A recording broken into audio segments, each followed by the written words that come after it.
तो भारतीय समाज पार्टी की चर्चा है।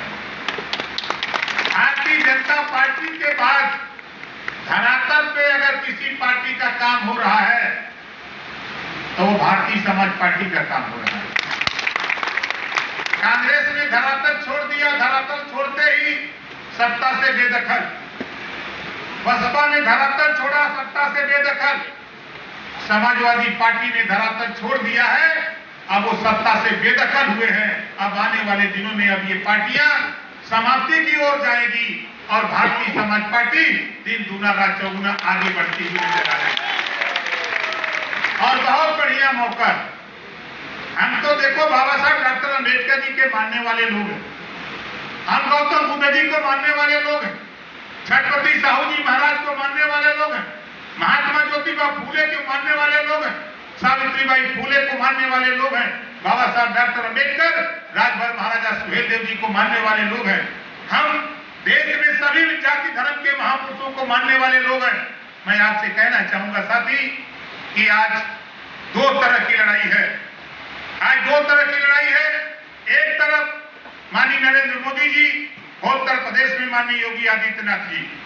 हमसे कई साथियों ने सवाल किया कि आप भारतीय जनता पार्टी में क्यों गए। हमने कहा कि यहाँ जितने लोग आज आप आए हो, आप बताओ एनडीए में शामिल होने के बाद हमारे नेताओं की बात बताओ, दरोगा जी सुन रहे हैं कि नहीं सुन रहे हैं? जोर से बोलो। कल तक नहीं सुनते थे, कल तक नहीं सुनते थे।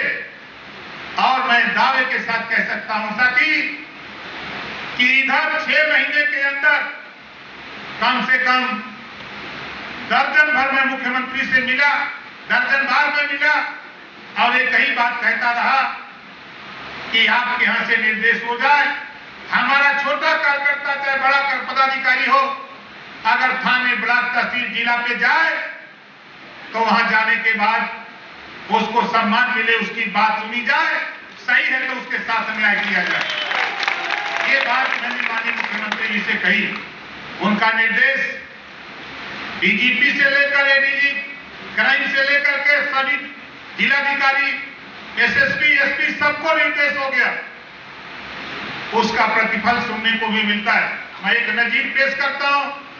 आपके पार्टी के प्रदेश अध्यक्ष हैं भाई प्रेमचंद कश्यप जी, गवाह है। जोरदार ताली बजा के इनका स्वागत है।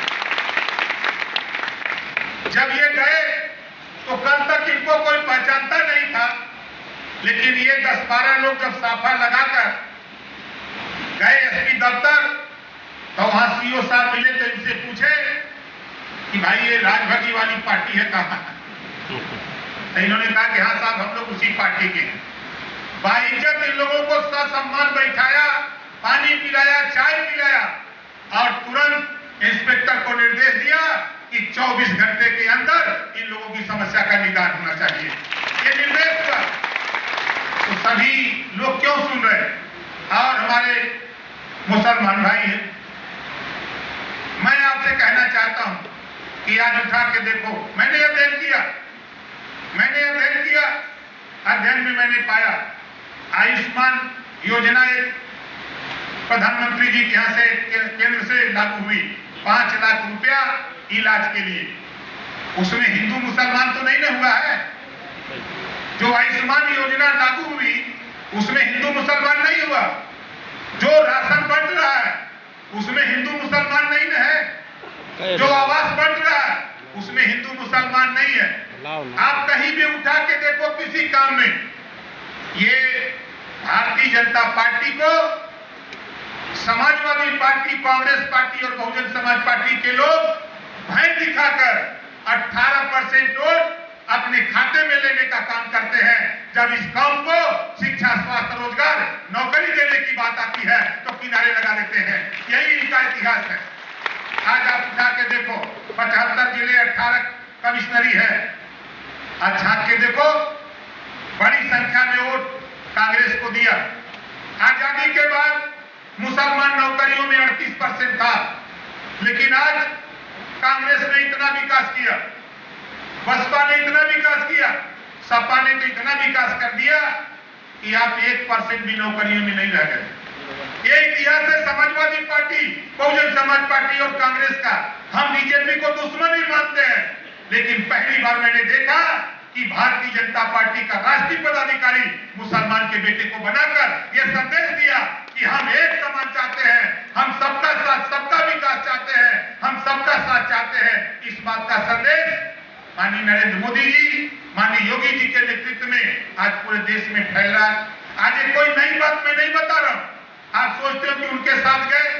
आज मैं जिस कमेटी से हूं, आज मैं जिस कमेटी से आता हूं, महाराजा सुहेलदेव जी के नाम पे डाक टिकट, महाराजा सुहेलदेव जी के नाम से एक्सप्रेस, महाराजा सुहेलदेव जी के नाम से यूनिवर्सिटी, महाराजा सुहेलदेव जी के नाम से मेडिकल कॉलेज, महाराजा सुहेलदेव जी के नाम से भव्य मूर्ति, जहां महाराजा सुहेलदेव जी पैदा हुए वहां भव्य मूर्ति बनाने का काम अगर कोई कर रहा है तो भारतीय जनता पार्टी की सरकार कर रही है। ये आपके संघर्षों की देन है। और आज समाजवादी पार्टी, बहुजन समाज पार्टी, कांग्रेस को चिंता सता रही है। इस नाते ओम प्रकाश राजभर कहता है, बाबा साहब डॉक्टर अम्बेडकर जी ने बताया कि जो समाज अपना इतिहास नहीं जानता, अपने बुजुर्गों की कदर नहीं करता, वो समाज कभी तरक्की नहीं कर सकता। आज तो मुझे बड़ी खुशी मिली, हमारे बंजारा समाज के साथी इधर आए हुए, मुझे बड़ी खुशी हुई। कम से कम आप कल तक मजरे में रहते थे, आज ओम प्रकाश राजभर रविंद्रालय में ला करके सबके सामने खड़ा कर दिया आपको। ये इतिहास है। विधानसभा के अंदर ओम प्रकाश राजभर आपकी चर्चा करता है, टीवी अखबार में आपकी चर्चा करता है। आज हमारे बिहार साथी हैं जो चंदौली से लेकर मिर्जापुर, सोनभद्र बड़ी संख्या में उधर रहते हैं, उनकी कोई गिनती नहीं, लेकिन अगर गिनती कोई करा रहा है तो ओम प्रकाश राजभर करा रहा है।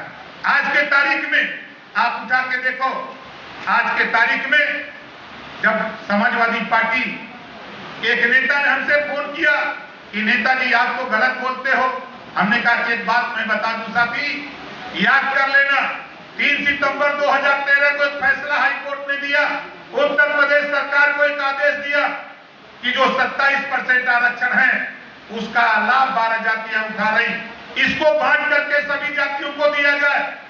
आपने नहीं किया, आपकी पार्टी ने नहीं किया। इस नाते मैं भारतीय जनता पार्टी से समझौता किया और सामाजिक न्याय समिति की रिपोर्ट लागू कराने के लिए मैंने प्रयास किया। आप बताओ प्रयास किया कि नहीं किया? कितने लोगों को पता है? जरा हाथ उठाओ। प्रयास किया। फिर जब माननीय अमित शाह जी से हमारी मुलाकात हुई, उन्होंने कहा कि रिपोर्ट पुरानी